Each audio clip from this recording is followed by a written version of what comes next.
we're back, ladies and gentlemen. Not too much has changed score-wise, but from what you can just plainly see, ZDs did a nice little bit of work, hitting some kills there as well, and we are on P4 of the second rotation.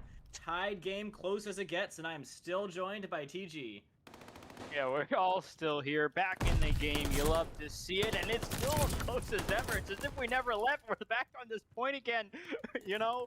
But we'll have to see how things play on out right now. Tar Heel setting a nice 29 and 23 to him as he was on that hill. Breathing will get swept away. NK pushing up right now. Have to see how this hold pushes up. We got M7. They're all going to be flooding in from the front. NK with one. There's going to be a few more players coming on in, and NK can't quite take the heat, but his teammates are there for the trade.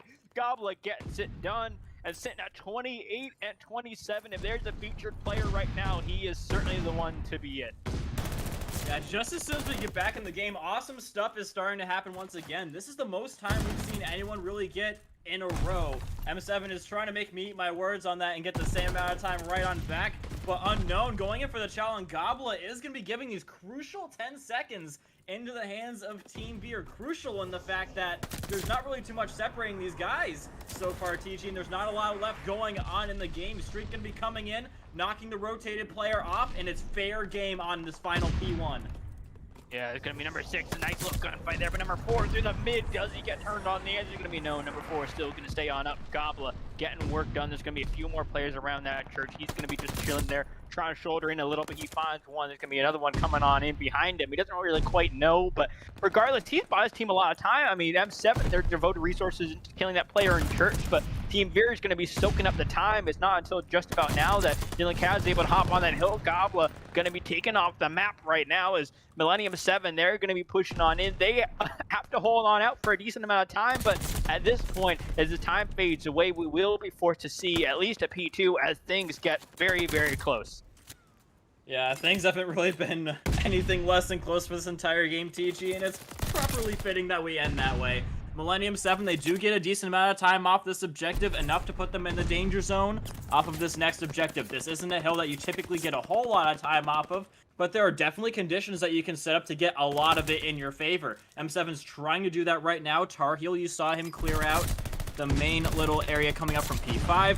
But already Team Veer are going to be flooding up through there as well. 2 of his teammates are down. It's all on Tar Heel to get some magic working for his team.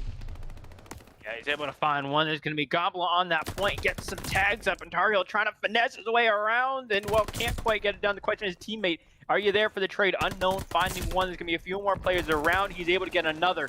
It's Team Veer, though. They're on this hill. Got to make the move. Dexter with a massive 2-piece. Millennium 7 trying to find their way back onto this hill, and it's going to be there for them for right now at the very least. But Team Veer, they got to rotate. They got to get that next hill where they can push on this one. Millennium 7, they got things to do. Unknown with 2.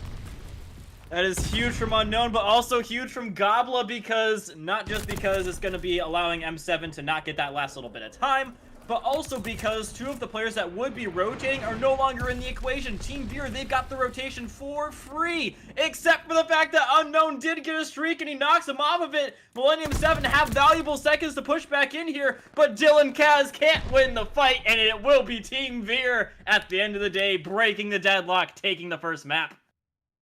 And what a first map that is. 250 to 219. Going to be the final scoreline of this map 1 of this Tuscan. But this is getting me heated. What is there left to be had? We still got 2 more maps to go. And one of them at least is going to be another hard point. Oh man, TG, what a way to start off the night. That isn't the I think that ties us just about for the closest hardpoint we've seen so far. Last night we did see CTC versus good old Team Final Strike, and it was about the same scoreline at the end, but it's just as exciting to see it finish like that. And on a map that's not like Bokaj, where you expect it to be at least a little bit close, this is a map where you can definitely see a bit more of a skill gap. But unfortunately for M7, the skill gap will not be paying off in their favor. Now we will be going back into the same map on Search and Destroy. I've seen Tar Heel do good in these modes. I've seen him be on teams that struggle in these modes, so I can't quite say much off of that. But, yeah, say what you want about the stats we have so far, TG, but you have to point out the fact that Team Veer, they have a 4.0 overall in Search and Destroy, and that technically, statistically makes them the favorites to win this. Yes, sir, it does. And I think we're going to head to a little bit of a break, but when we return, it will be that Tuscan S&D, a little bit of a revenge, I think, for M7, as they're going to be looking to tie things on.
Gentlemen, and we are back once again. Me and TG about to bring you some more awesome Call of Duty action. Last map, in case you missed it, was very close ordeal. It was only about 30-point differential, and up until that last third rotation, it was completely neck and neck. You couldn't separate the teams. Going back into Tuscan Hardpoint, Tuscan Search and Destroy now, I'm assuming it can only be just as close, TG.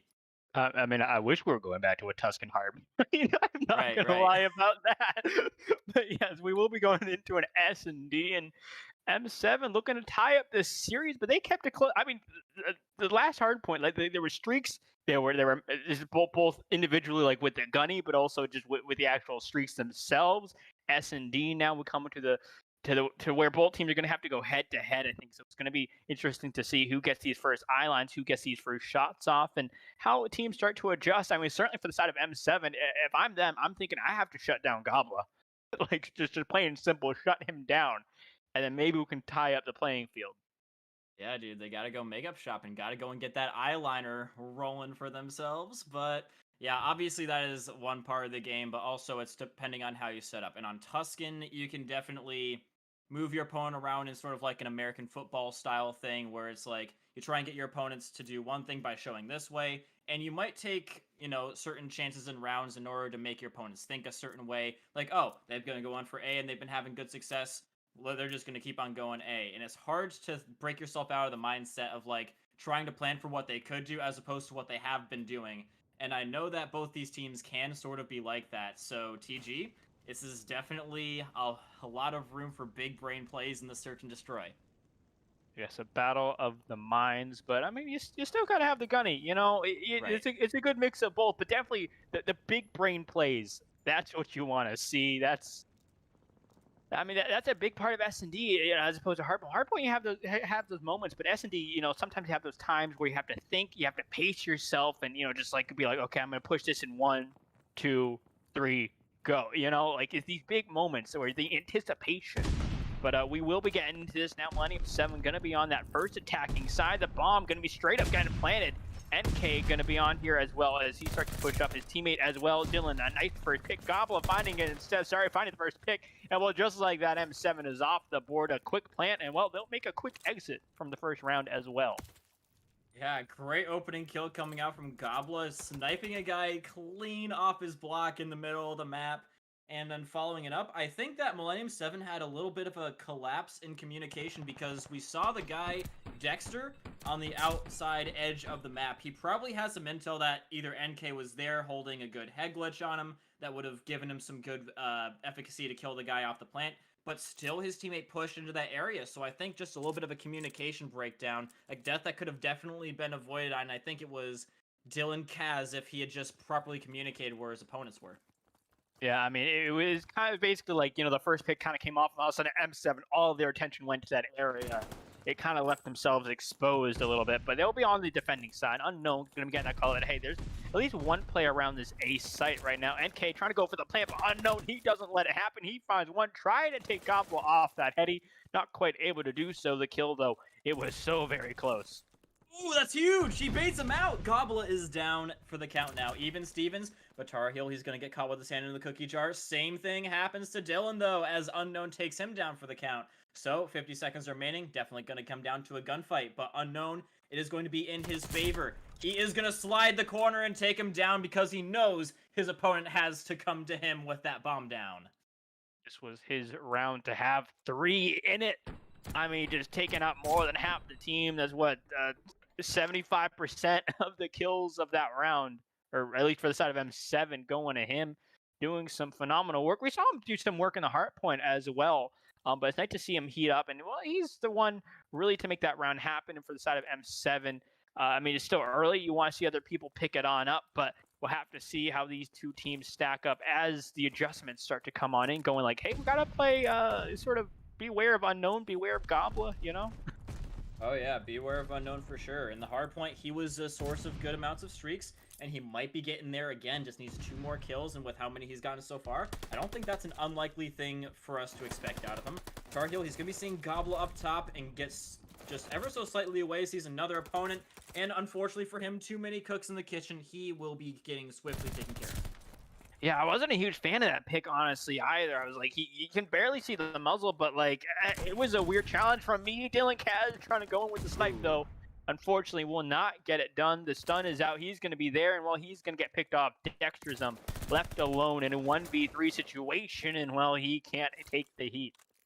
You know what they say, TG, stuns out, guns out. As soon as you stun somebody up, the guns come out and you finish him clean on through. Now, Team Veer, another solid retake coming out of them. We've seen 2 plants coming out from Millennium 7, but they haven't quite gone to fruition as they would necessarily like them to. So, yeah, Team Veer, they're looking like they're doing good on the retakes. They're getting good control over the middle of the map, but there are some moments where we have seen them getting a little bit caught out by the Millennium 7 players, but at the same time, the issue for Millennium 7 is that sometimes they leave big gaping holes in their defense, usually after they get first blooded. So either avoid getting first blooded or try and condense your setup to where you don't get picked apart so easily. Oh, nice pick from Dylan there as he finds Dylan Kaz. That's going to be one sniper off the board. NK going to be getting that plant off and able to get away as well.